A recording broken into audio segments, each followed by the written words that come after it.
The wind is a clean, free, and readily available renewable energy source. Each day around the world, wind turbines are capturing the wind's power and converting it to electricity. This source of power generation plays an increasingly important role in the way we power our world. Wind turbine installations continue to grow throughout the world. According to the Global Wind Energy Council, there was over 360,000 wind turbines installed across the globe at the close of 2014. Wind energy is plentiful, readily available, and capturing its power does not deplete our valuable natural resources. In fact, wind turbines can help to counter the detrimental effects of climate change. Properly sited wind turbines are relatively bird-friendly, especially when compared to fossil fuels. However, they are far from benign. Wind turbines and their associated infrastructure, notably power lines and towers, are among the fastest growing threats to birds and bats in the United States.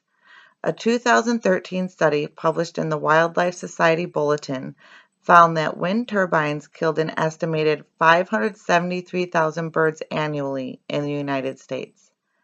Although wind turbines may not be the number one killer of birds, one major concern are the types of species killed by wind turbines. One highlighted example is at a single farm near Altamont, California, where 75 golden eagles die each year due to the farm's 5,000 turbines. According to another study, wind turbines also kill up to 900,000 bats each year. But this does not mean we should shut down the wind farms. Wind turbines may now be among the fastest growing human-caused threats to our nation's birds. Attempts to manage the wind industry with voluntary as opposed to mandatory permitting guidelines are clearly not working.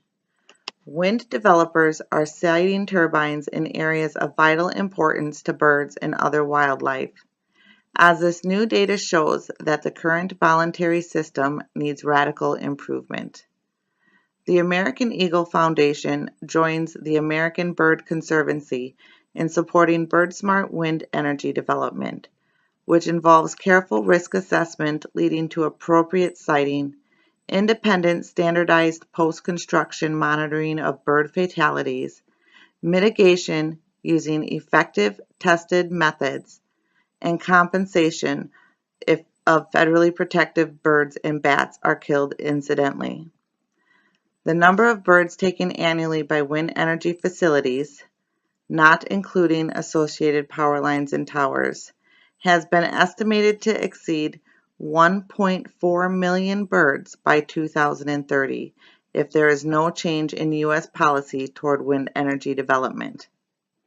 Supporting the development of clean, renewable sources of energy, such as wind and solar power to address climate change, is admirable, but such development must be done responsibly, with minimal impact on our public trust resources, especially federally protected species such as bald eagles and golden eagles. If wind farms are to be created, we must make sure the farms are placed in areas where there will be the least negative impact to eagles and other birds. There are many ways that wind energy could be made relatively bird safe. Adoption and enforcement of bird-smart wind energy principles by state, provincial, and federal regulators, and development of bladeless or enclosed blade bird-friendly wind technology. Radar that detects birds up to 8 miles away and shuts them down until they safely pass, and ultrasonic boomboxes that emit continuous high-frequency sounds from 20 to 100 kilohertz deter bats from getting too close to turbines by interfering with their echolocation.